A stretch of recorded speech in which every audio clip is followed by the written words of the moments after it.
Thân chào cả nhà, không nên xem chùa đâu đó. Nhớ đăng ký, like, comment để ủng hộ team nha. Đừng mở cửa, những thứ đó không phải là người. Có người ngoài đột nhập vào trường học. Tất cả học sinh nên trở về phòng lánh nguy. Chú ý nhận diện người xung quanh. Không được để bất kỳ người ngoài nào vào phòng ngủ. Tuyệt đối không được. Tiểu Mạch, cậu có đó không? Giúp tôi mở cửa đi. Tiếng bạn cùng phòng của tôi từ bên ngoài vọng vào. Nhìn qua cửa sổ thoáng khí trên mái nhà, tôi thấy cậu ấy đang ở bên ngoài liên tục gõ cửa. Bình thường cô ấy về muộn là tôi sẽ mở cửa. Nhưng hôm nay tôi lại chậm chạp không làm gì. Bởi vì vừa rồi tôi vừa gọi điện thoại cho Bảo Tệ. Cô ấy bảo vẫn còn ở quán bar. Bảo tôi không cần chờ cửa cậu ấy. Vậy người ngoài cửa là ai? Lúc này quản lý ký túc xá lại gửi thông báo đến. Có người ngoài xâm nhập trường học. Tất cả bạn học nhanh chóng trở về giường để tránh nguy hiểm. Chú ý nhận diện người xung quanh. Đừng để bất kỳ kẻ nào khác vào phòng. Tuyệt đối đừng. Nhìn thấy tin nhắn này, tôi hơi sửng sốt. Bên ngoài không phải là Bảo Tuệ ư? Tôi nhanh chóng gọi điện 6 đi ông cho Bảo Tuệ. Vừa gọi đi, cậu ấy đã nghe máy. Không phải đã nói tối nay không về ư? Lúc này tôi còn lo lắng liệu có phải là ghi hình không. Thế là hỏi Bảo Tuệ một câu, bây giờ mấy giờ? 10 giờ rưỡi. Không nói với cậu nữa. Tôi cúp máy đây, Bảo Tuệ của thực không ở trường. Vậy ai ở ngoài cửa? Nhưng lúc này tôi nhìn từ trên cao xuống. Mắt lại vừa vặn đối diện với người ngoài kia. Khoảnh khắc người ngoài ngẩng đầu lên, đó lại là gương mặt rất quen thuộc. Cậu đang ở phòng à? Mở cửa cho tôi đi. Nhưng nhìn thế này, sau lưng tôi bỗng nhiên lạnh buốt. Bảo Tuệ là người cần sĩ diện nhất. Đi chơi sao có thể không trang điểm. Nhưng cô ấy cũng không có chị em. Làm sao có thể có người giống cô ấy như vậy? Tiểu Mạch, cậu ở phòng à? Mau mở cửa cho tôi đi. Lát nữa tắt đèn bị quản lý thấy lại bị trừ điểm nữa. Người ở cửa lại lặp lại những gì đã nói trước đó. Và lúc này tôi nhận ra rằng ở ký túc xá chết đối diện cũng có người đang đứng bất động. Nó giống như một trò chơi kinh dị. Chẳng lẽ tôi nhìn nhầm rồi? Tôi nhìn lại thì phát hiện 4 phòng tôi có thể nhìn thấy đều có người đứng bên ngoài những phòng ngủ tối đèn đó. Họ chỉ đứng đó, chẳng làm gì. Lúc này quản lý ký túc xá lại gửi thông báo đến. Đây là thông báo cuối cùng của tôi. Mọi người, có người ngoài đột nhập vào đây. Tất cả bạn học nhanh chóng trở về giường để tránh nguy hiểm. Chú ý nhận diện người xung quanh. Đừng để bất kỳ nhân viên nào vào trong phòng. Tuyệt đối đừng. Thấy tin nhắn này, đột nhiên nhận ra một chuyện, không thể mở cửa. Mở cửa sẽ chớt. Mọi thứ trở nên kỳ lạ. Tôi lập tức nhớ ra trong khoảng thời gian này, trò chơi kinh dị khiến tôi cuồng vọng đó. Đó không phải bạn cùng phòng của tôi. Trò này là bạn thân gửi cho tôi. Nghe nói là một trò chơi nhỏ do đại thần làm dựa trên truyền thuyết về nữ sinh trong ký túc xá. Nhiều năm trước, lầu nữ sinh tất cả đều biến mất. Có người nói bị lừa đa cấp. Cũng có người nói bị tổ chức nhắm vào nội tạng. Vậy mới mất tích. Hoặc nói là căn bản họ không rời đi. Tóm lại nói cái gì cũng có.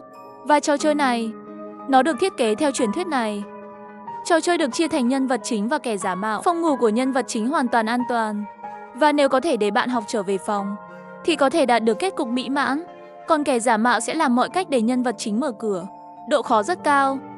Đặc biệt là người đàn bà da người trong số các kẻ giả mạo sẽ đùa dẫn nhân vật chính trong lòng bàn tay. Sau lần trò chơi kết thúc, trên màn hình đều sẽ xuất hiện dòng chữ đỏ tươi kia, kẻ bị phớt lờ chính là kẻ giả mạo. Mỗi lần thấy dòng này, tôi đều cảm thấy kinh hãi.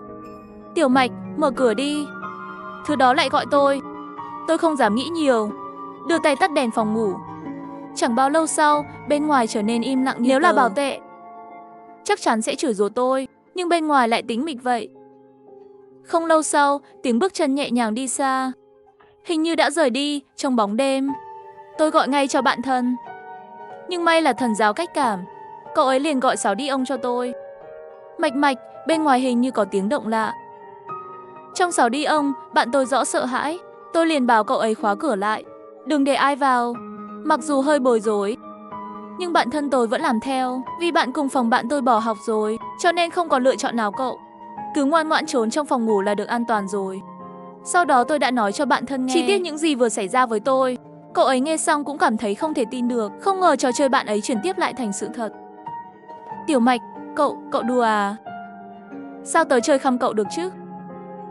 Bạn thân rối rít giải thích cho tôi.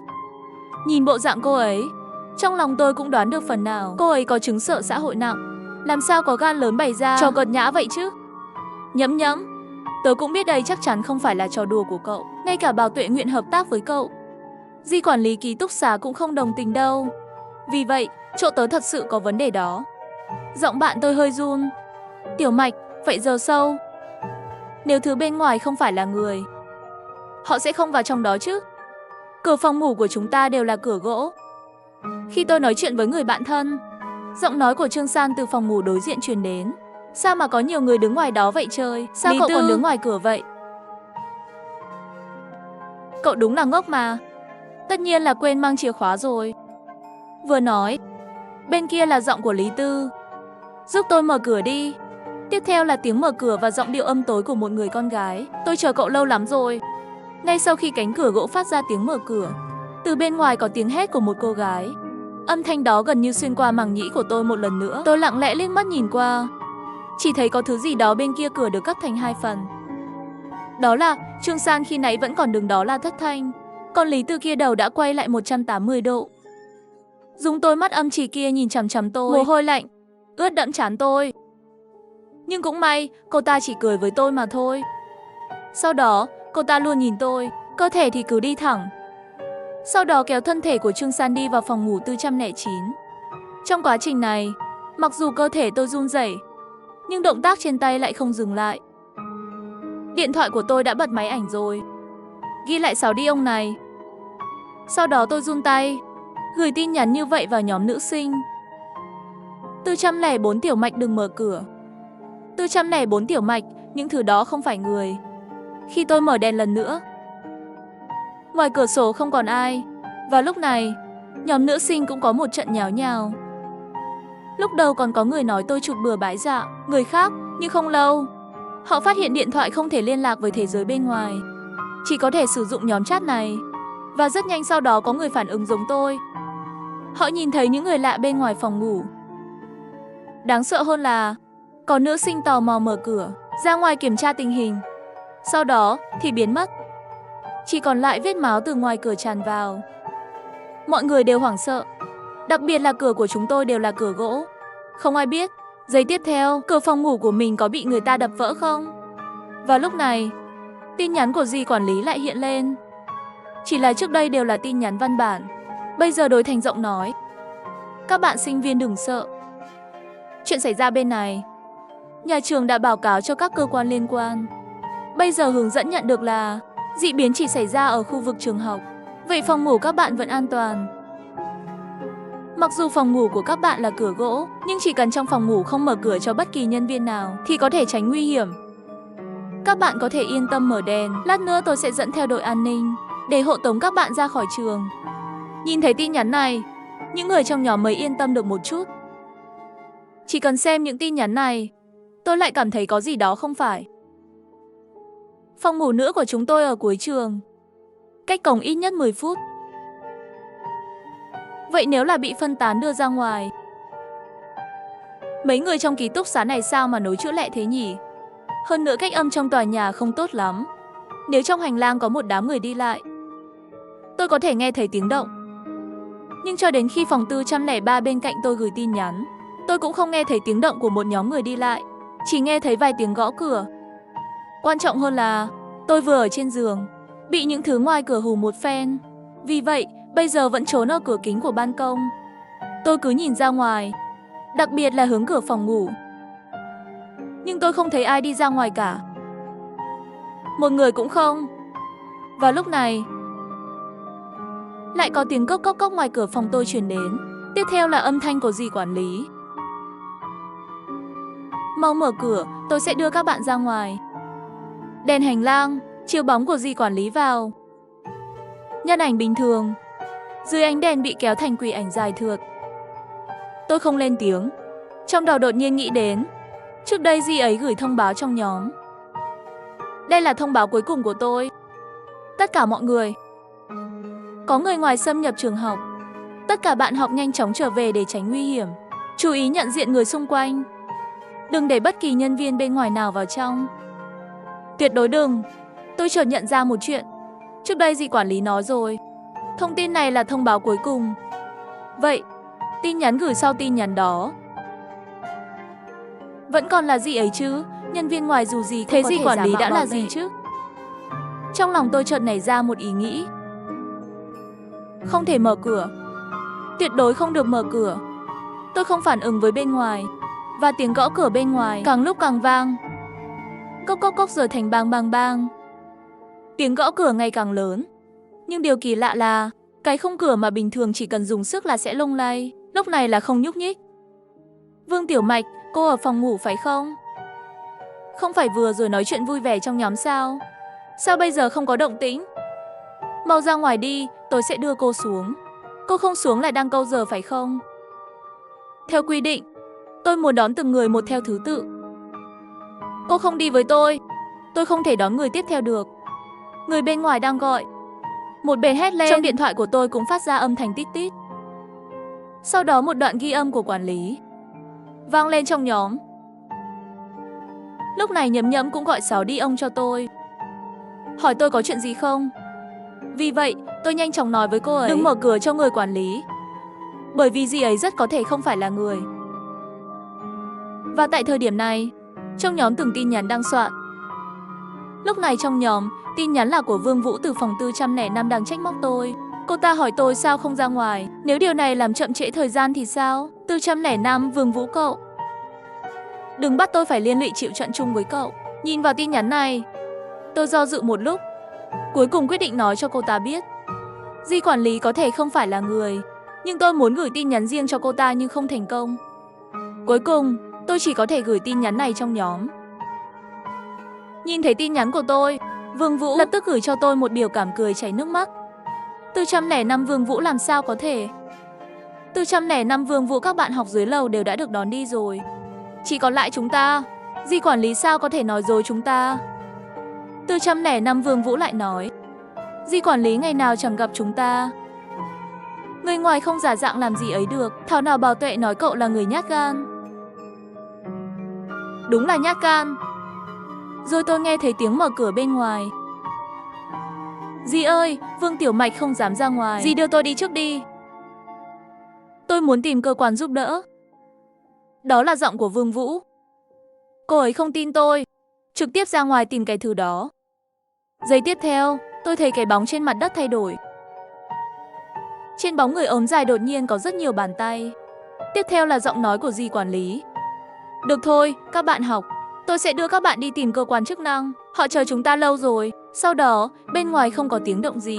Cuối cùng tôi cũng biết tại sao trước đó 403 bị mang đi lại không nghe động tĩnh lớn gì.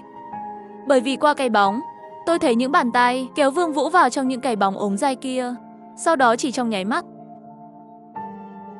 bóng dáng của Vương Vũ đã biến mất, chỉ còn lại cái bóng ma cao lêu nghêu đó. Điện thoại lại nhận tin nhắn mới. Tôi đã di rời an toàn rồi, cảm ơn dì. Tịch mịch, bên ngoài chỉ là sự tịch mịch. Khi thời gian tắt đèn lúc 10 giờ rưỡi đến, đèn hành lang vẫn sáng, cũng nhanh chóng trở nên tối om. May mà thị lực của tôi vẫn tốt, có thể thấy rõ những gì trong phòng. Tôi run tay muốn nhanh chóng liên lạc với Nhẫm Nhẫm. Và tại thời điểm này, tôi nhận được một lời mời gọi Sáu đi ông. Nhìn vào tài khoản là của dì quản lý. Theo quán tính tôi muốn từ chối, nhưng không ngờ lúc này tay tôi lại không khống chế được mà bấm vào chấp nhận cuộc gọi. Trên màn hình xuất hiện một khuôn mặt quen thuộc, nhưng khuôn mặt của dì quản lý. Chỉ có điều lúc này, khuôn mặt của dì ấy đã bị một chiếc khóa kéo xuyên qua. Tôi nhận ra ngay lập tức, đó không phải là ngụy trang thành công trong game mà. Người phụ nữ đã xâm nhập vào phòng tôi, nữ ra người. Hay lắm, tôi đã thoát 2 lần. Hi hi, người bị phớt lờ mới là kẻ mạo danh. Vương Tiểu Mạch, cô thực sự nghĩ không mở cửa là có thể sống được à? Rất nhanh trong nhóm chat xuất hiện một cái tên tài khoản là nữ ra người. Hình đại diện của tài khoản rõ ràng là khuôn mặt của dì quản lý. Chỉ là lúc này mặt của dì ta bị một cái khóa kéo xuyên qua. Mọi người, nếu đã có ai đoán được, vậy thì hãy bắt đầu trò chơi. Chúc mừng bạn đã thông qua sàng lọc sơ bộ. Bạn có thể chơi trò chơi thú vị hơn với tôi. Sau 12 giờ tôi đến kiểm tra phòng. Phòng ngủ không đủ người, không hợp tiêu chuẩn. Tôi sẽ trừng phạt. Phòng đủ người là phòng phù hợp. Tôi sẽ thưởng cho phòng phù hợp với tiêu chuẩn. Mọi người ra khỏi game an toàn. Trong trường hợp không có người ngoài, phòng ngủ là nơi hoàn toàn an toàn cho các bạn. Vì vậy, nhiệm vụ của bạn là tìm bạn cùng phòng của bạn trước 12 giờ, cho họ vào phòng ngủ. Cẩn thận đừng tìm nhầm nhé. Bạn cùng phòng là người gần gũi với bạn nhất, người sống cùng bạn sớm tối mỗi ngày. Phản bội bạn cùng phòng thì phải nuốt một vạn cây kim. Nhìn thấy thông tin này, tôi hít một hơi khí lạnh. Không ngờ trò chơi đó lại thành sự thật. Nhìn phòng ngủ tối đen trước mắt, tôi chỉ cảm thấy tay hơi run. Nhưng tôi biết tôi càng sợ hãi. Làm việc càng phải bình tĩnh. So với nguy hiểm trước mắt, quyết định không bình tĩnh có nhiều khả năng bị rớt hơn. Nghĩ đến đây, tôi nhanh chóng suy nghĩ. Tiếp theo phải làm gì? Thảo nào vừa rồi nữ ra người nói với tôi. Cô thật sự nghĩ rằng không mở cửa có thể sống được à? Thì ra sau lưng cô ta còn có dự định như vậy. Nếu như theo lời nữ ra người nói, tôi chỉ có thể bình an khi tìm được bảo tệ thật. Nhưng theo các cài đặt trong trò chơi, nữ ra người sẽ dùng đủ loại phương pháp để ngụy trang, lừa tôi. Nếu tôi chọn mở cửa, rất có thể sẽ lập tức rơi vào bẫy. Nghĩ đến đây tôi hơi hoảng. Trong trò chơi đó, thua thì chỉ là bắt đầu lại từ đầu. Nhưng bây giờ thua thì chỉ dùng mạng đánh đổi. Ban công cũng là một phần, phòng ngủ. Ở ban công, chắc tôi cũng tuyệt đối an toàn. Có lẽ tôi có thể dùng khăn trải giường thành dây thừng, sau đó trốn thoát khỏi đây. Nghĩ đến đây, tôi mở cửa kính ban công, sau đó nhìn xuống dưới. Nhưng lúc này, phong cảnh bên ngoài ban công vừa rồi còn có thể nhìn thấy. Không biết từ khi nào, đã bị bao phủ bởi một màn sương đen. Một cái đầu nổi bật lên từ màn sương mù dày đặc, đang cười tê tét với tôi. Đó là đầu của dì quản lý. Dì ta nói với tôi, cô chết chắc rồi. Giây tiếp theo, cái đầu biến mất trong sương mù dày đặc, chỉ còn lại tiếng cười chói tai. Hi hi hi, Mạch Mạch đừng nghĩ trốn nhé. Trò chơi này không thể thiếu cô đâu. Thứ đó rõ ràng không cố rớt tôi, mà là muốn chơi tôi. Ngoài việc tham gia trò chơi, tôi không còn cách nào khác để đi. Nghĩ đến đây, tôi cố gắng bình tĩnh lại. Không thể hoảng hoảng át loạn. Dù gì là trò chơi, nhất định phải có cách nào đó để thông quan. Nghĩ đến đây, tôi lập tức nhớ lại những trò chơi tôi đã chơi trước đó. Đó không phải bạn cùng phòng của tôi. Mặc dù những kẻ mạo danh bên trong đều ngụy trang rất tốt, nhưng chỉ cần tìm ra điểm yếu, họ sẽ tiết lộ bản chất thật của mình. Là bạn cùng phòng, tôi cảm thấy mình biết rất rõ về bảo tệ. Mẹ tôi nói, bạn cùng phòng ở bên nhau 4 năm, nhất định sẽ có mối gắn kết. Cho nên trong cuộc sống tôi luôn chăm sóc cô ấy tốt.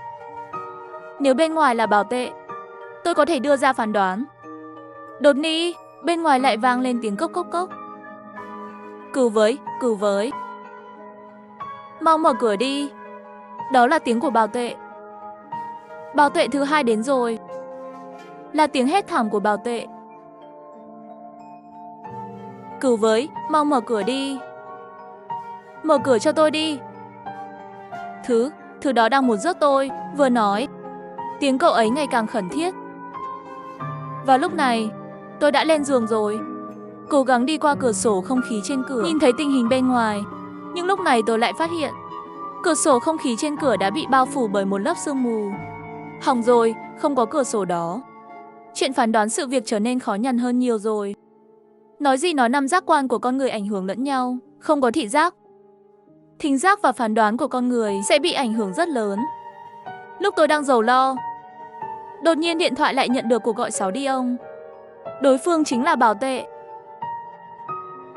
Không do dự, tôi nhanh chóng nhấn nút kết nối. Mạch, mau mở cửa cho tôi, dì quản lý muốn rớt tôi kìa. Chỉ thấy lờ mờ, dưới ánh đèn hành lang, xuất hiện là một nửa khuôn mặt của bảo tệ.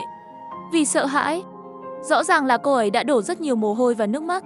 Lớp trang điểm khói từng rực rỡ quyến rũ trên khuôn mặt cô ấy, lúc này đã hóa thành một vết bẩn màu đen. Bị mồ hôi làm bẩn đi, để lại dấu vết loang lổ trên mặt. Quần áo của cô ấy cũng rất lộn xộn, phần vải trước ngực đã trễ xuống khá nhiều.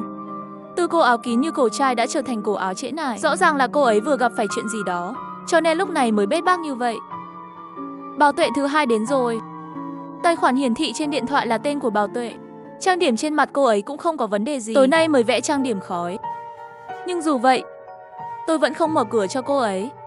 Bởi vì theo như tôi biết, những người giả mạo đó quá xảo quyệt. Họ luôn tìm mọi cách để vào cửa. Cậu thật sự là tệ tệ sao?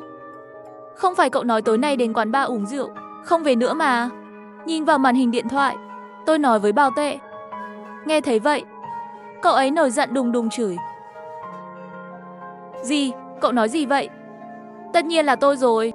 Tôi cũng không biết chuyện gì đang xảy ra. Tôi uống quá nhiều rồi, tôi đi vệ sinh nôn ghê lắm. Rồi xuất hiện ở đây.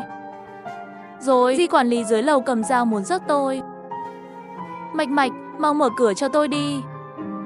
Thật đó, Di quản lý sắp đến rồi. Vừa nói, Bảo Tệ cốc cốc 2 tiếng.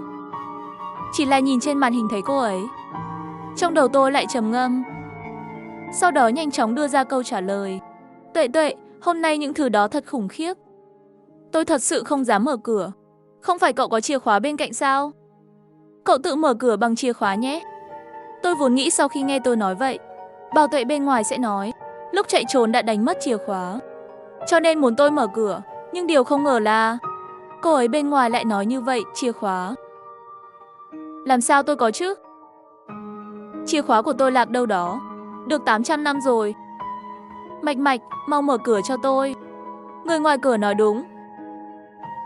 Bảo Tuệ không bao giờ mang theo chìa khóa, bởi vì sau khi cô ấy làm mất chìa khóa, luôn là tôi mở cửa cho cô ấy. Nhưng cô ta thật sự sẽ để tôi qua cửa dễ dàng như vậy sao? Nữ ra người trong game cực kỳ xảo quyệt. Nếu không, tôi đã không cày lâu thế mới có được kết thúc đẹp. Nhưng trong lòng tôi lại nghĩ, trong cuộc trò chuyện trước, nữ ra người rõ ràng xem tôi như đối thủ. Nếu vậy thì cô ta thật sự sẽ dùng mưu kế này để lừa dối tôi chứ? Liệu có phải cô ta có đang chơi một chiêu phản chiến thuật không? Trong trò chơi bình thường, thường là bạn cùng phòng trước mặt là giả, giữa khi mới có một người bạn cùng phòng thực sự. Cho dù đó có phải là bạn cùng phòng hay không, hay là trong các trò chơi khác, bên trong thường được thiết kế thế này. Nhưng nếu nữ ra người đang chơi ván cờ ngửa với tôi, vậy thì thật sự cô ta rất có thể đã đưa ra câu trả lời đúng ngay từ đầu, sau đó lại cười xem tôi vật lộn ở phía sau. Nghĩ đến đây, tôi hỏi Bảo Tệ một câu nữa. Vậy Tệ Tệ, cậu còn nhớ sinh nhật tuần trước của tôi không? Mê mơn, thứ tư tuần trước. Thứ tư? Người ngoài cửa trả lời như vậy. Quả thực không sai, là thứ tư. Nhưng sinh nhật của tôi không phải vào tuần trước. Sinh nhật tôi phải là tuần trước nữa cơ. Và đó là một ngày đặc biệt. Lúc đó Bảo Tệ tham gia. Sau bữa tiệc còn mang cho tôi một bó hoa hồng. Nhưng cô ấy quên là tôi bị dị ứng với phấn hoa. Sau khi nhận được bó hoa, đêm đó tôi vào bệnh viện. Những người không quan tâm là những người giả mạo. Nghĩ đến đây, đầu tôi đột nhiên bật ra gợi ý của trò chơi mỗi khi thông quan. Ngay sau đó, tôi nhớ lại những gì quản lý nói trước đó. Sau đó, tôi nói với người trên màn hình rằng cô không phải Tệ Tệ. Nếu là Tệ Tệ, chắc chắn sẽ biết sinh nhật tôi là tuần trước của tuần trước nữa. Tôi sẽ không mở cửa cho cô đâu. Đừng có nói dối tôi. Và với câu nói này của tôi là một tràng chửi rủa của Bảo Tệ. Vương Tiểu Mạch, đồ ngốc cậu. Lão tử chỉ là không cẩn thận nói sai thôi. Tôi nhớ cái sinh nhật 520 của cậu mà. Tôi chỉ vô tình nói sai thôi. Mở cửa cho tôi mau. Mở cửa cho tôi mau đi.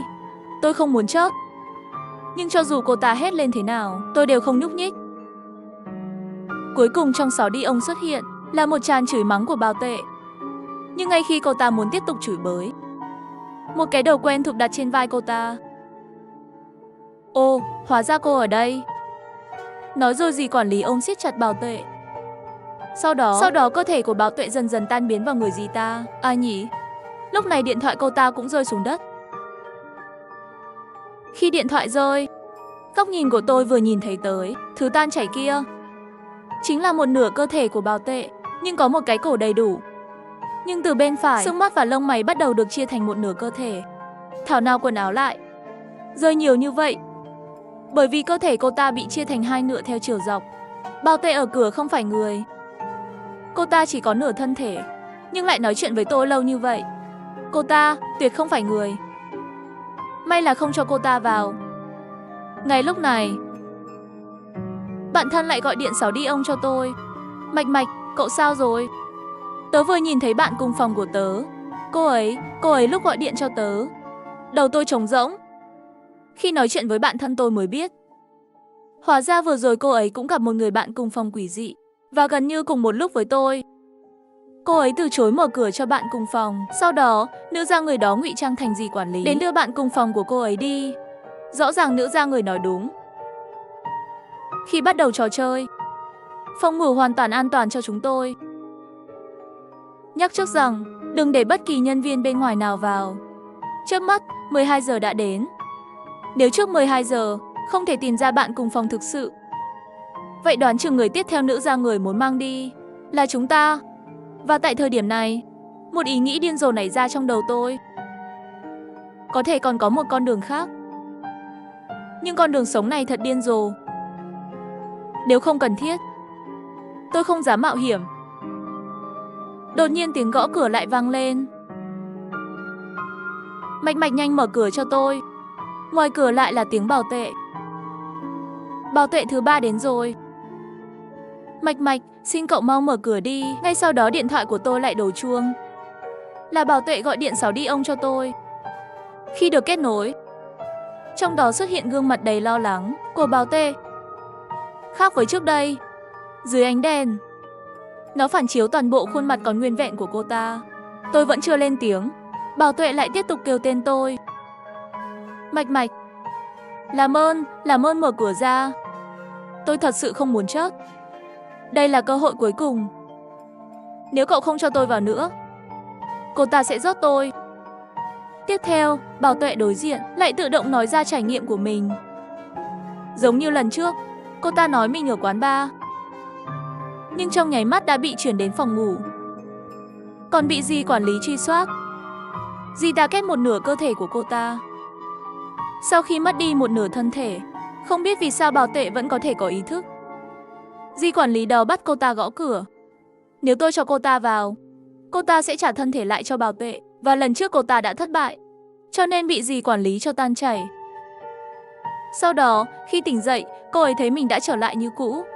Thì ra người ở ngoài cửa có 2 cơ hội sống sót, nhưng chỉ có 3 cơ hội. Nếu lần này tôi không mở cửa cho bảo tệ, dì quản lý chắc chắn ăn thịt cô ta. Mạch Mạch, làm ơn đi.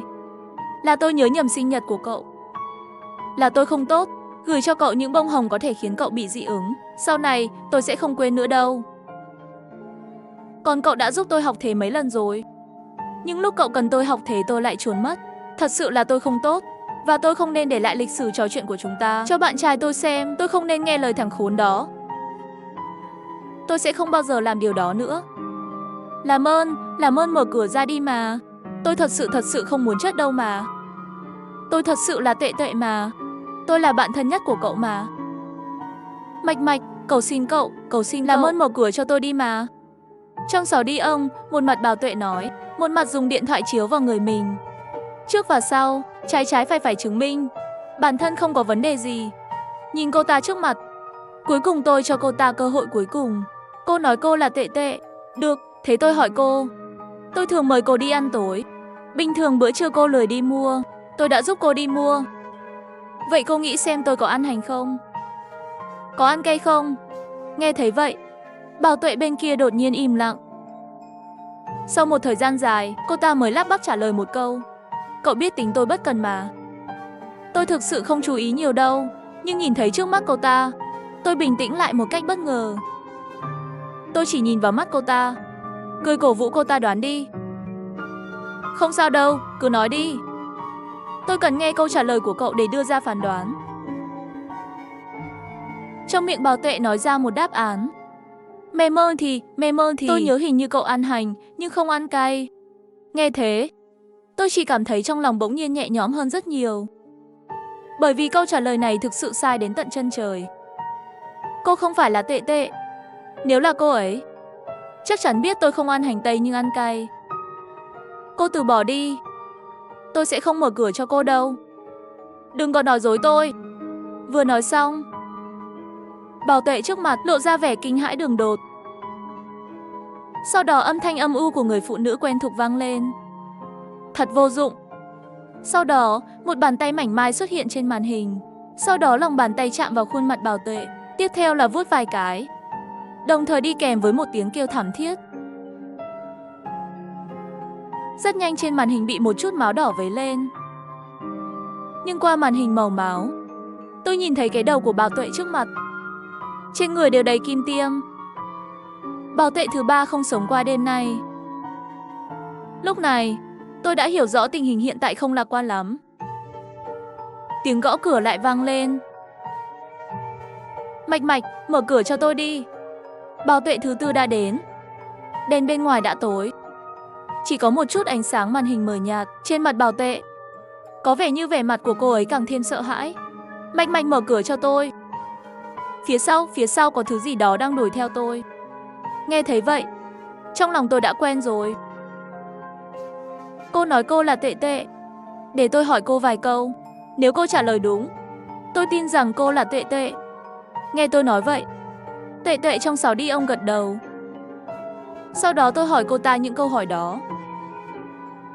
Tệ Tệ, cô có nhớ sinh nhật tôi là khi nào không? 520, sau sinh nhật thứ tư của 2 tuần trước. Tôi đã tặng hoa hồng cho cậu mà. Nhưng tôi không ngờ cậu lại bị dị ứng với hoa hồng, làm cậu bị bệnh. Thật sự xin lỗi. Đúng, đây là câu trả lời đúng. Và tôi hỏi, vậy cô nghĩ tôi có ăn hành không? Có ăn cay không? Tất nhiên tôi biết rồi. Chúng ta ngày ngày cùng nhau ăn cơm. Cậu không ăn hành, nhưng ăn cay. Một câu trả lời đúng khác. Rồi tôi lại hỏi, cô biết tôi thích hoa gì nhất không? Chắc là hoa quế. Sữa tắm của bạn đều là hoa quế. Nghe thấy vậy, tôi hơi gật đầu. Và cuối cùng tôi hỏi một câu hỏi. Vậy Tệ Tệ, cậu có biết ngày mấy hàng tháng tôi có kinh không? Đó là ngày mồng 7, đôi khi sẽ bị chậm 1 hoặc 2 ngày. Trong sáo đi ông, Bảo Tuệ lại một lần nữa đưa ra câu trả lời đúng. Chỉ là cô ấy càng nói càng đúng, trái tim tôi càng lạnh. Có thể mở cửa cho tôi không? Mạch Mạch, tôi thực sự sợ lắm. Gần 12 giờ rồi. Nhưng sau khi cô ấy nói xong câu này, tôi lập tức tắt cuộc gọi sáo đi ông. Sau đó nói một câu ra ngoài, tất nhiên không rồi. Cậu không phải bạn cùng phòng của tôi, đèn ngoài cửa là đèn cảm ứng. Mặc dù đã nằm dưới sự kiểm soát của lực lượng quỷ dị, nhưng hai Bảo Tuệ trước đó đã có thể bật đèn lên. Còn Bảo Tuệ này không thể.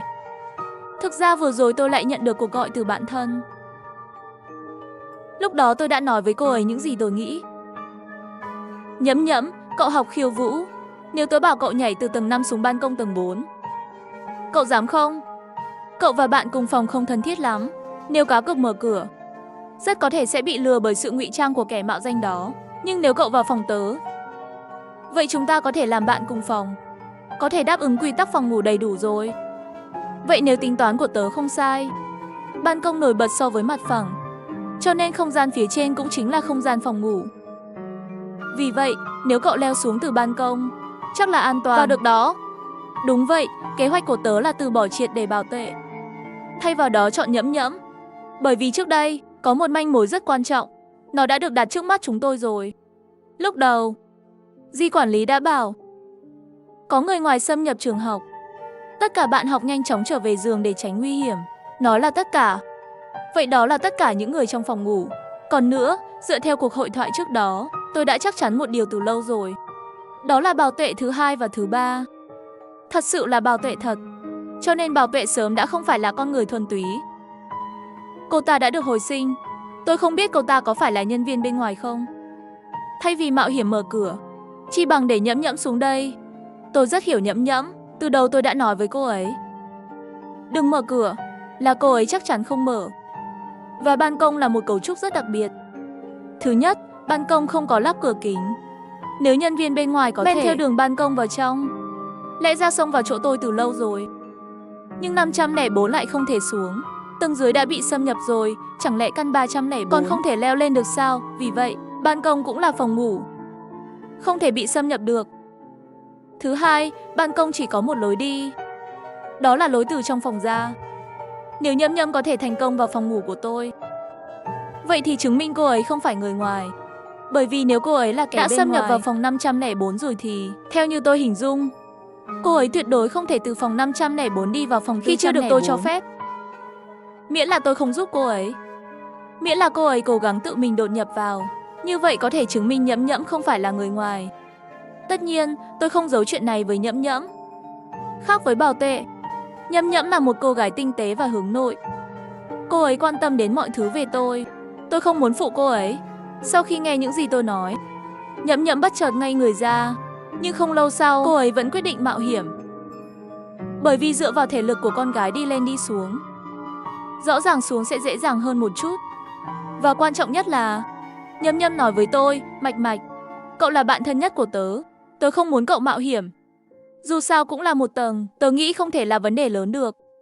Đến lúc đó cậu đặt cho tớ một tấm nệm trên ban công. Để đỡ cho tớ nhé, tôi nghĩ tôi có thể làm được rồi. Nghe thấy vậy, tôi chỉ cảm thấy ấm áp trong lòng. Không ngờ trên đời này lại có người quan tâm đến tôi như vậy. Chẳng mấy chốc chúng tôi đã hành động. Nhẫm Nhẫm không hổ danh là dân khiêu vũ, tay chân rất linh hoạt, thoáng chốc đã đu đến ban công. Và hành động của cô ấy cũng chứng minh thân phận của mình, chắc chắn không phải người ngoài. Vì vậy, khi nhìn thấy nhiều hơn hai con mắt trên mặt Nhẫm Nhẫm, tôi hơi ngạc nhiên, nhưng cuối cùng cũng chỉ cười với cô ấy. Đúng vậy, trò chơi này không phải hôm nay mới xuất hiện. Vì vậy, nhân viên bên ngoài làm sao có thể chỉ có một nữ ra người. Khi bắt đầu trò chơi, người trong nhóm đã nói rồi, điện thoại di động bị chặn, tín hiệu chỉ có thể sử dụng trong nhóm. Và ngay từ lần đầu tôi liên lạc với Vương Vũ phòng 405 đã phát hiện ra tôi không thể liên lạc với người khác. Thật sự chỉ có thể sử dụng chức năng trong nhóm. Vậy người có thể gọi thoại cho tôi giống nữ ra người, sao có thể là người bình thường được chứ? Và đó không phải là trò chơi của bạn cùng phòng của tôi, cũng do Nhẫm Nhẫm gửi cho tôi trước đó. Điểm quan trọng nhất là tôi vừa mới tìm ra. Tên đầy đủ của Nhẫm Nhẫm là Sáu Nhẫm. Ngay từ đầu, cô ấy đã nói tôi. Cô ấy là sáu nhân. Tôi biết tôi không đủ thông minh, cũng chẳng có khả năng ưu việt gì, chỉ là có một người bạn thật sự đối xử chân thành với tôi. Cô ấy muốn tôi sống. Xin chào, bạn cùng phòng của tớ. Nhìn Nhẫm Nhẫm trước mặt, tôi cười nói ra một câu. Cùng lúc cũng đã đúng 12 giờ. Sau đó là tiếng cửa gỗ mở ra. Nhìn thấy người phụ nữ da người xuất hiện ngoài cửa, tôi nắm chặt tay Nhẫm Nhẫm, sau đó cười với người nữ da người ở ngoài cửa. Phòng 404 hai người đầy đủ. Và nhìn vào tôi, nữ da người đột nhiên bật cười thành tiếng. Ha ha ha. Quả nhiên vẫn là đồ ngốc. Cô xem cho rõ, bên cạnh cô là cái gì? Lại dám cho quái vật vào đây. Cô không sợ nó ăn cô à? Nhưng nhìn vào nữ da người trước mặt, đầu óc tôi bình tĩnh đến bất ngờ. Ai nói cậu ấy là quái vật? Cô đừng quên, quy tắc của trò chơi là không được quan tâm mới là sáu nhân. Vì vậy, con quái vật duy nhất trong phòng này là cô đó. Nghe lời này của tôi, đôi mắt của nữ da người bỗng dưng tuôn máu. Rồi đột nhiên cô ta bổ về phía tôi. Chỉ là thân thể của cô ta còn chưa tới gần, Nhẫm Nhẫm liền đứng trước mặt tôi. Ý cô là sao? Cô quên luật chơi à? Mặc cho nữ da người nói gì, Nhẫm Nhẫm chỉ nhìn cô ta. Là cô quên luật đấy. Phòng ngủ đủ người là phòng ngủ phù hợp. Cô không thể tấn công bạn tôi. Trò chơi kết thúc rồi. Đừng quên, đây cũng là quy tắc. Ói rồi, một luồng ánh sáng mặt trời đột nhiên từ ngoài cửa sổ chiếu vào. Nữ da người bị ánh nắng mặt trời chiếu vào, thê thảm mà gào thét lên, không. Sao cô có thể? Sau đó da của cô ta bị nứt thành từng mảnh. Sau một tiếng hét dữ dội, hoàn toàn tan thành tro bụi. Sau đó bầu trời bên ngoài từ từ sáng lên. Khi trời dần sáng lên, tôi nghe thấy Nhẫm Nhẫm đứng đối diện nói với tôi. Trò chơi kết thúc. 404 là phòng ngủ phù hợp. Nhân loại đã sống sót. Nhưng sau khi nói câu này, Nhẫm Nhẫm đã cười với tôi. Không đúng. Tiếp theo, tôi thấy khóa kéo trên mặt Nhẫm Nhẫm biến mất. Một tấm da người hoàn chỉnh xuất hiện trên mặt cô ấy. Những người bị phớt lờ chính là kẻ mạo danh. Mạch Mạch, cảm ơn cậu đã cho tớ làm người. Về sau nhớ kỹ, cậu phải tốt với những người xứng đáng. Đừng tốt với tất cả mọi người. Tôi muốn tốt với Nhẫm Nhẫm, nhưng Nhẫm Nhẫm định mệnh không thể sống cùng tôi. Trong trò chơi đã nói rồi, nữ da người cũng rất xảo quyệt. Đôi khi, cô ta thậm chí sẽ hóa thân thành hai nhân cách để cùng lừa nhân vật chính. Nhẫm Nhẫm là một phần của người phụ nữ da người. Nữ da người chết rồi, cô ấy cũng không sống được. Thân chào cả nhà, không nên xem chùa đâu đó. Nhớ đăng ký, like, comment để ủng hộ team nha. Tôi bỏ học đại học để bán bánh bao. Không ngờ sau khi kinh doanh đang tốt, có người nói tôi dùng thịt chuột làm bánh bao. Tôi là trẻ mồ côi, từ nhỏ tôi đã theo gia đình chú tôi. Chú tôi mở một cửa hàng ăn sáng, kinh doanh luôn tốt. Nhưng nửa tháng trước chú đột nhiên nói không làm nữa. Cả nhà về quê và giao cho tôi quán ăn sáng. Sau khi tôi tiếp quản, tôi đã cải thiện công thức nước dùng. Không ngờ lại thành công. Kinh doanh khấm khá, ngay cả chỉ huy tướng MacArthur cũng đi máy bay đến ăn túi súp của tôi, còn ra đánh giá 5 sao. Thậm chí còn có phóng viên đến phỏng vấn tôi. Chào chủ quán, tên tôi là Dương Phú Quý, là phóng viên thành phố Sa Điêu. Nước dùng của quán anh đang rất hot trên mạng. Tôi muốn làm một cuộc phỏng vấn đơn giản. Nghe đến phỏng vấn thì có thể mở rộng sự nổi tiếng của mình. Vậy là tiếp đón nhiệt tình, còn bảo nhân viên mang lên một phần bánh canh và sữa đậu nành. Phóng viên Dương, hãy thử túi bánh canh của chúng tôi, anh sẽ có nhiều cảm hứng hơn khi phỏng vấn. Nhưng Dương Phú Quý ghê tởm khi nhìn vào bánh canh. Sau đó cầm bút ghi âm lên hỏi, ông chủ Khổng, tôi nhớ chủ cửa hàng ăn sáng này tên là Chu. Sao anh ta không làm nữa vậy? Anh đang nói chú tôi à? Ông ấy nghỉ rồi, cả nhà về quê hết. Đi hơn nửa tháng rồi, ông chủ Khổng. Gần đây cửa hàng của anh bị cháy. Nhưng trên mạng có người nói anh không dùng thịt lợn, mà là thịt chuột. Vu khống, đây rõ ràng là đang bôi nhọ Tất cả những gì tôi sử dụng đều là thịt lợn đắt đích thực. Chính tay tôi tự cắt nhỏ nó. Nếu anh không tin, tôi có thể đưa anh vào bếp xem. Tôi đưa Dương Phú Quý vào bếp. Trên bàn vừa vặn đặt một chậu thịt lợn làm xong. Dương Phú Quý cầm lên một miếng ngửi một thử chút. Băm nhỏ như vậy, nhìn không ra là thịt gì. Nếu anh nghi ngờ, anh có thể tô điểm và mang đi xét nghiệm. Dương Phú Quý không lấy thịt, mà nhìn chằm chằm vào tôi và nói, quê của chú anh chắc là thôn Điêu Sa. Nhưng theo tôi được biết, cả nhà hình như không vẫn chưa về quê. Tôi đột nhiên cảnh giác. Hình như anh ta không đến đây để phỏng vấn, giống như đến để tìm hiểu chuyện phiếm hơn. Ngay cả quê hương của chú tôi cũng biết. Phóng viên Dương, làm sao anh biết nhà chú tôi là thôn Sa Điêu? Nửa tháng nay tôi cũng không liên lạc với chú ấy, cũng không biết rốt cuộc họ có quay về hay không. Có thể giữa chừng đã đi đâu đó chơi rồi. Đều là người thân của ông chủ Khổng, anh không gọi điện hỏi thăm một chút, xem tình hình sao, nếu có chuyện gì xảy ra thì sao? Tôi bị Dương Phú Quý nói trong lòng có chút sợ hãi. Vì vậy, lấy điện thoại gọi cho chú. Điện thoại bạn gọi đã tắt máy rồi. Rồi tôi gọi cho gì, cũng là tắt máy. Tôi lại thử gọi cho chị họ. Điện thoại không tắt, nhưng không ai trả lời.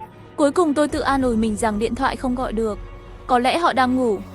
Một chút nữa tôi gọi lại. Dương Phú Quý cũng không nói gì thêm, quay lại sảnh và ngồi xuống, dùng đũa tách vỏ bánh canh. Nước bên trong chảy ra, mùi hương nồng nặc. Nhưng Dương Phú Quý lập tức che miệng lại, có chút giống buồn nôn. Tôi tức giận vì hành xáo này của anh ta, nó xúc phạm cách nấu ăn của tôi. Nghe nói anh được chú nhận nuôi từ nhỏ, tình cảm của hai người nhất định rất tốt. Tất nhiên rồi, bố mẹ tôi mất sớm, chú tôi nuôi tôi từ nhỏ, đối xử với tôi giống như con trai ruột, còn giao lại quán ăn cho tôi. Dương Phú Quý nghi ngờ nhìn tôi. Câu chuyện anh kể rất cảm động, nhưng có chút khác biệt với những gì tôi biết. Có gì khác biệt? Kỳ thi tuyển sinh đại học tháng 6 năm ngoái, ông chủ Khổng cũng tham gia, còn trở thành học giả khoa học hàng đầu của thành phố chúng ta. Lúc đó tờ báo của chúng tôi cũng đưa tin, nhưng không biết vì lý do gì, anh lại không điền vào mẫu đơn mong muốn thi tuyển sinh đại học. Tôi nghiêm túc nhìn Dương Phú Quý. Chuyện này ngoại trừ gia đình chú tôi, không ai biết. Làm sao hắn biết? Đây là việc riêng của tôi không muốn nói lý do. Anh không muốn nói hay là không dám nói? Hay để tôi nói giúp anh nhé. Bởi vì anh chỉ là được nhận nuôi ở nhà chú. Ông ấy chủ nuôi anh hết cấp 3 thì ép anh ở lại cửa hàng để giúp đỡ, không cho anh đi học đại học. Tôi không muốn học. Tôi nợ chú tôi quá nhiều. Vì vậy, tôi muốn kiếm tiền sớm để trả ơn chú. Hơn nữa, học không phải là tất cả. Tôi có thể kiếm tiền bằng nghề nấu ăn. Mối quan hệ của Banh và chị họ cũng không được tốt phải không? Vớ vẩn, tôi và chị họ mặc dù không phải là chị em ruột, nhưng cô ấy tốt với tôi, thường xuyên mời tôi ăn. Sinh nhật tôi cũng sẽ tặng quà cho tôi. Dương Phú Quý khóe miệng mỉm cười. Chị họ thậm chí không trả lời điện thoại của bạn. Quan hệ có thể tốt đến đâu? Sau đó anh ta lấy ra một giấy chứng nhận y tế. Tôi có một bản sao ở đây hơn nửa tháng trước. Giấy chứng nhận gãy chân trái của anh. Có phải là do chị họ của anh làm bị thương không? Dương Phú Quý này cũng quá thần thông quảng đại. Ngay cả chuyện gãy xương của tôi cũng biết. Lúc đó gia đình chú tôi vội vàng muốn đi. Tôi hỏi chị họ chuyện gì đã xảy ra. Tâm trạng chị họ rất không ổn định, không chịu nói và đẩy tôi. Tôi ngã xuống cầu thang, chân trái bị gãy. Phóng viên Lý, có vẻ như anh không giống để phỏng vấn về bánh canh, mà như đang tìm hiểu về riêng tư của tôi hơn. Bây giờ tôi còn phải làm ăn.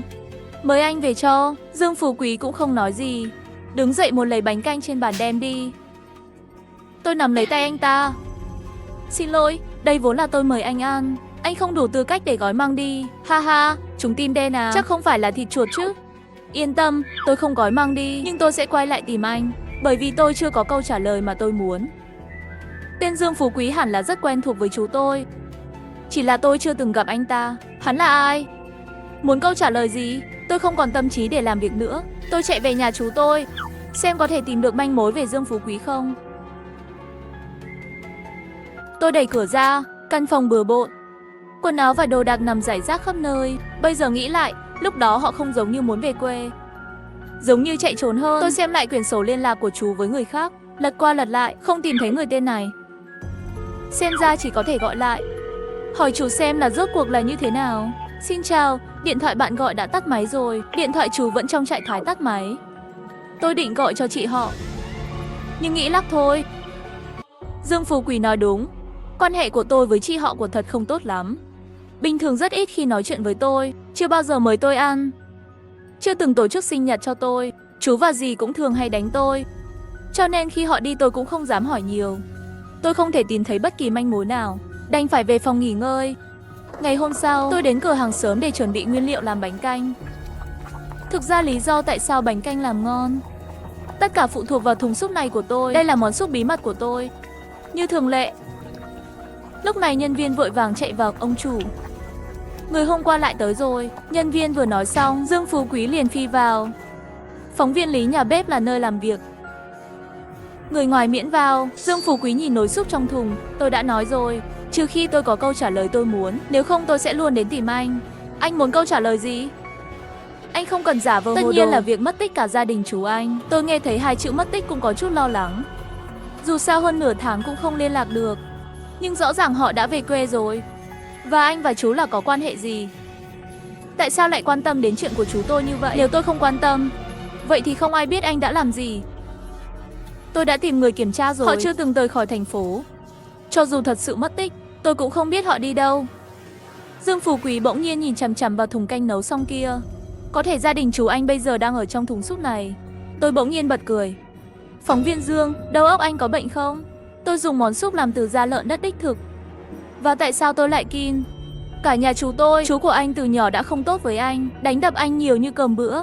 Nhưng gì anh không bao giờ hỏi lấy một lần. Chị họ của anh muốn đuổi anh đi. Vì vậy, anh đã có ác cảm từ khi còn nhỏ, muốn thoát khỏi cái lồng này. Với thành tích của anh rõ ràng có thể vào Đại học Bắc Kinh, nhưng bị buộc phải ở lại cửa hàng giúp việc. Lòng thù hận trong lòng tăng gấp bội. Sau khi chị họ của anh làm anh gãy chân, cuối cùng anh không thể chịu nổi nữa, anh đã giết cả nhà họ. Kết quả giả mạo áo từ một gia đình về quê, ve sầu thoát xác. Tôi lập tức bị sốc. Phóng viên Dương, xin đừng vu khống tôi. Bộ não của anh cũng lớn quá. Nếu anh có bằng chứng, hãy báo cáo trực tiếp. Đừng cản trở việc kinh doanh của tôi ở đây. Bằng chứng là trong thùng nước súp này. Dương Phú Quý nói xong liền một cước đá đổ súp của tôi. Súp rơi khắp sàn nhà, rò rỉ vô số thịt vụn và xương. Tôi hoàn toàn tức giận. Anh quá đáng rồi. Tôi đã nấu thùng súp này 3 ngày mồng 3 đêm. Anh lại chỉ một chân đạp đổ. Anh giải thích cho tôi xem, tại sao lại có xương vụn trong súp. Đun sôi nước nồi súp chỉ cần dùng bì lợn, nhưng anh có thịt vụn và xương. Còn muốn nói gì nữa? Đây là công thức bí mật của tôi không cần phải giải thích với anh. Muốn lừa ai? Anh nghĩ rằng mình một tay che trời, nhưng không ngờ có người cứng đầu như tôi. Tôi sẽ đem chỗ xương này đi xét nghiệm, xem có phải là xương người không. Nói xong Dương Phú Quý liền đi nhặt xương cốt. Tôi tức giận đến cực điểm. Tên Dương Phú Quý chán sống này bị tôi đánh điên cuồng. Đây là công thức mà tôi vất vả nghiên cứu ra. Một khi để anh ta kiểm tra thành phần bên trong, có thể bị người khác học được. Trong lúc vô ý tôi thừa cơ đạp cho hắn 3 phát. Hắn trực tiếp ngã xuống đất. Nhưng hắn mạnh như sơn tinh đánh tôi mũi xanh mặt sưng tấy. Nhân viên trong cửa hàng nghe thấy tiếng va chạm, vội vàng báo cảnh sát. Chẳng bao lâu nữa cảnh sát tới và đưa chúng tôi đi. Trong phòng thẩm vấn. Hứ, sao nào, sợ chưa? Tôi có gì phải sợ chứ? Tôi chỉ không hiểu tại sao anh lại nhắm vào tôi. Tôi không nhắm vào anh. Chú của anh mất tích hơn nửa tháng. Anh không chút động tĩnh hỏi thăm, thậm chí không một cuộc điện thoại. Lời giải thích duy nhất là anh ghét họ, nên cho họ vào hầm. Thành thật mà nói, tôi có thể đã ghét nó khi tôi còn nhỏ, nhưng khi theo năm tháng tuổi tác, tôi có thể thông cảm cho những khó khăn của chú tôi. Ông ấy không biết dạy trẻ con, chỉ biết đánh đập, nhưng ông ấy vẫn yêu chúng tôi. Tôi có thể hiểu, tôi không biết giải thích thế nào. Chỉ có thể nói anh là ai. Chú tôi không có bạn, rất ít người quan tâm đến chú ấy như anh. Dương Phú Quý vừa định mở miệng, cửa phòng thẩm vấn đã được mở. Kết quả xét nghiệm đã có. Không phải thịt người hay xương người. Tất nhiên không phải xương người, là tôi đào xương rắn. Dương Phú Quý mặt không thể tin được. Sao không phải thịt người và xương người? Đồng chí cảnh sát, các anh kiểm tra lại đi. Một gia đình không thể biến mất vô cớ. Chắc là bị hắn nấu chín rồi. Tôi rất bất mãn nhìn Dương Phú Quý. Sự thật ở ngay trước mắt. Không phải anh nói là tự dung có thể vu không tôi đâu. Anh có bệnh thì đến bệnh viện khám bệnh. Đừng làm phiền cửa hàng của tôi nữa. Đột nhiên, hai chữ có bệnh hình như đã kích thích được Dương Phú Quý. Mắt anh ta đỏ lên, dùng tay vỗ vào đầu. Tôi không có bệnh. Người bệnh là anh đã giết chú của mình. Tôi sẽ không tha cho anh. Nhìn Dương Phú Quý điên cuồng. Cảnh sát cũng nghi anh ta có bệnh. Vì vậy, xử lý nhanh chóng tranh chấp đánh nhau của chúng tôi. Sau đó mời chúng tôi quay lại. Tôi mệt mỏi trở về phòng. Nhớ lại toàn bộ sự việc một cách cẩn thận. Nguyên nhân của toàn bộ sự việc là Dương Phú Quý không liên lạc được với chú tôi, mà tôi lại tiếp quản cửa hàng của chú tôi. Vì vậy, anh ta nghĩ rằng tôi đã giết gia đình chú tôi. Điều quan trọng nhất lúc này là không phải xác nhận gia đình chú tôi có chuyện gì không. Tôi thử gọi lại cho chú và dì tôi. Vẫn là trạng thái tắt máy. Gọi cho chị họ, mặc dù có thể gọi được nhưng vẫn không ai trả lời. Có lẽ Dương Phú Quý nói đúng. Gia đình chú tôi có thể đã xảy ra chuyện. Họ thật sự bị sát hại sao? Nhưng nếu ba người đó chết, tại sao chỉ có điện thoại của hai người tắt? Điện thoại của chị họ vẫn có thể gọi được. Có thể là lúc nào cũng có người sạc điện thoại. Mục đích của người đó là gì? Là muốn duy trì, giả vờ gia đình vẫn bình an vô sự sao? Tôi nhớ lại ngày họ rời đi. Lúc đó họ đi rất vội. Chị họ luôn thúc giục nhanh lên, không thể để hắn phát hiện. Hắn là ai? Tại sao phải trốn tránh hắn? Tôi quyết định tìm chị họ. Người bạn duy nhất của bà, Hương Lan hỏi một chút. Lý do tôi biết Hương Lan. Có một lần chị họ uống quá nhiều. Hương Lan gọi điện thoại bảo tôi đi đón chị ta. Thật ra chị họ tôi rất ít khi uống nhiều. Nhưng kể từ khi chị ấy có bạn trai, thường xuyên uống. Chị Hương Lan, gần đây chị có liên lạc với chị họ của tôi không? Không phải chị gái cậu đã về quê rồi sao? Gần đây cô ấy không liên lạc với tôi. Sao thế? Cô ấy lại gặp rắc rối gì à? Gia đình chú tôi không về quê. Tôi cũng không liên lạc được với chị gái tôi. Chị có biết tại sao chị họ đột nhiên về quê không? Có phải đang trốn ai đó không? Tôi không biết. Sau khi chị gái cậu có bạn trai, không phải mọi thứ đều nói với tôi. Nhưng cô ấy vẫn có thói quen viết nhật ký. Cô ấy chỉ nói với tôi rằng cô ấy muốn về quê một thời gian, sẽ không quay lại trong thời gian ngắn. Chị Hương Lan, chị có biết bạn trai của chị tôi là ai không? Tôi không biết. Bạn trai cô ấy rất thần bí. Chị họ cậu chưa bao giờ đưa anh ấy ra ngoài. Một lần nghe thấy họ nói chuyện điện thoại, hình như nói cái gì đó như khám bệnh nhân bệnh viện. Tôi nghĩ anh ấy có thể là bác sĩ ở bệnh viện nào đó. Được rồi, cảm ơn chị Hương Lan. Nếu chị có tin tức của chị tôi, làm phiền nói cho tôi biết. Cúp điện thoại đi. Tôi lập tức bắt đầu động não. Chị họ rất có thể là đang trốn tránh bạn trai này. Chắc có chuyện gì đó đã xảy ra với khiến gia đình chú tôi vội vàng về quê trốn. Tôi nhớ chị Hương Lan từng nói chị họ còn có thói quen viết nhật ký. Thế là tôi đến phòng chị họ. Căn phòng lộn xộn. Tất cả các loại quần áo không kịp lấy đi nằm rải rác khắp sàn nhà. Trên bàn trang điểm còn có rất nhiều đồ trang điểm hàng hiệu, thậm chí còn chưa tháo dỡ. Ngay sau đó tôi tìm thấy một cuốn nhật ký trong ngăn kéo. Tôi lật xem nhật ký, không khỏi toát mồ hôi lạnh. Tôi không ngờ chị họ lại ghét tôi đến vậy. Bà đã gài bẫy tôi nhiều lần. Ngày mùng 2 tháng 8 năm 2022 tôi ghét em họ tôi đã xóa nguyện vọng thi đại học của nó. Nó còn chưa biết xem nó không vào được đại học. Tôi thật sự rất vui. Ngày mùng 7 tháng 8 năm 2022. Hôm nay nó phát hiện ra tôi đã xóa nguyện vọng thi đại học của nó. Nó rất tức giận, chắc là trọng lòng muốn giết tôi lắm. Nhưng nó không có gan, nó chỉ là ký sinh hút máu ở nhà chúng tôi thôi. Tôi đã xóa rồi. Nó biết thì sao? Giết tôi không được. Nhìn thấy cái này, suy nghĩ của tôi bỗng nhiên trở về năm ngoái.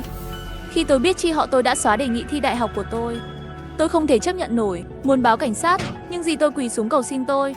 Cuối cùng tôi đã nhường bà.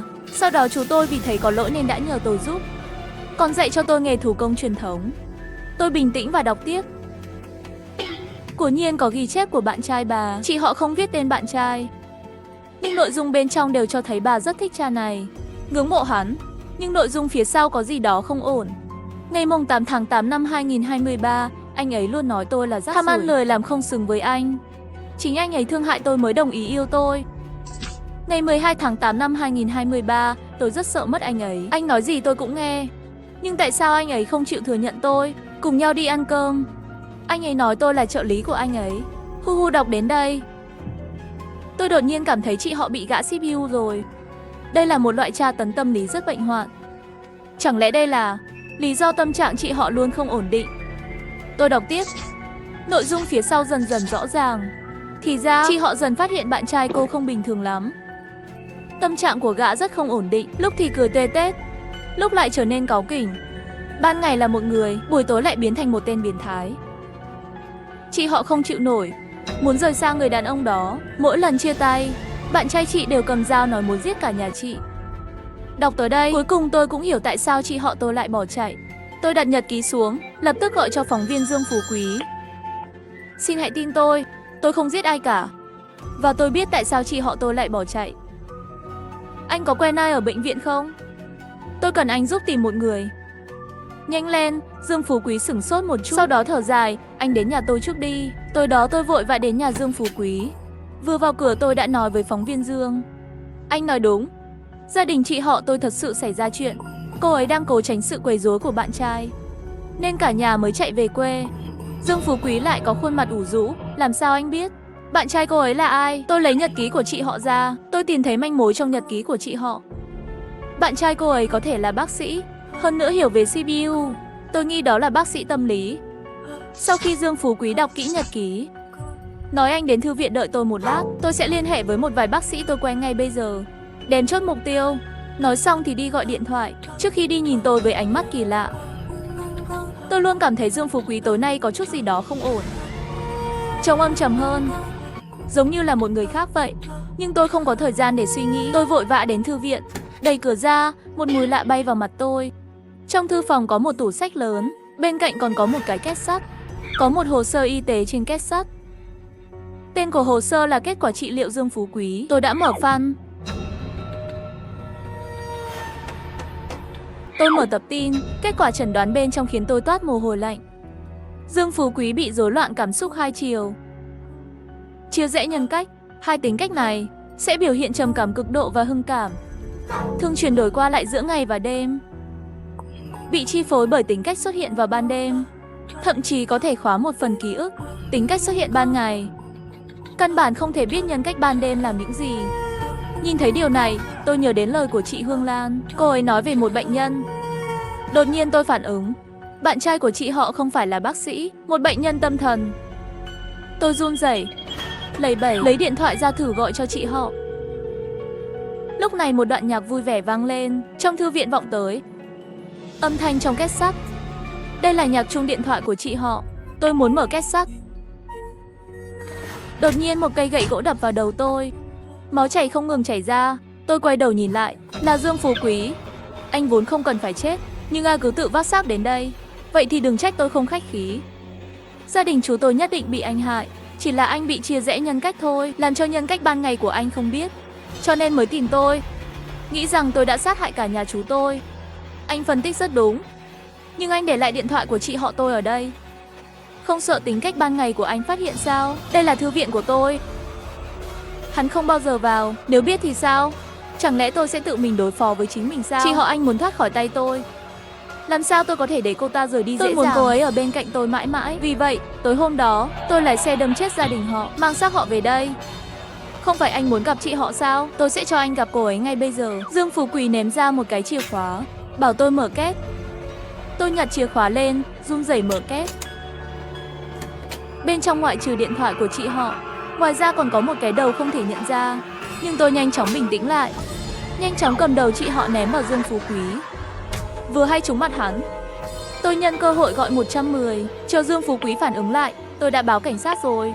Mày có 10 phút để trốn thoát. Nếu mày vẫn muốn đối phó với tao, mày chắc chắn bị tóm. Dương Phú Quý thẹn quá hóa giận, giơ gậy lên định đập về hướng tôi. Không ngờ anh lại máu lạnh như vậy. Nhìn thấy đầu của chị họ, không có phản ứng gì cả, cười nhạt.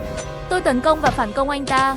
Mày nói tao nên phản ứng thế nào? Khóc lóc hay ngồi chờ chết? Lúc này Dương Phú Quý đỏ mắt, cầm gậy gỗ điên cuồng đuổi theo tôi đánh. Bởi vì bị thương, tôi chỉ có thể trì hoãn thời gian của anh ta như chơi trốn tìm. Không ngờ thằng cháu này lại khỏe mạnh như vậy. Tôi không thể chạy tiếp được nữa, ngã xuống đất. Dương Phú Quý lúc này cười đắc ý. Cuộc sống của anh sắp kết thúc rồi, hẹn gặp lại ở kiếp sau. Khi tôi mở mắt lần nữa, Dương Phú Quý đã ngã xuống đất, không để lại một lời cuối cùng. Phía xa cảnh sát cầm súng bắn. 3 ngày sau, tôi tổ chức tang lễ cho gia đình chú tôi. Cảnh sát tìm thấy thi thể của họ bị dương phù quỷ giấu ở tầng hầm, khi tìm thấy nó đã bị thối rữa. Tôi là cháu trai duy nhất để lo hậu sự cho họ.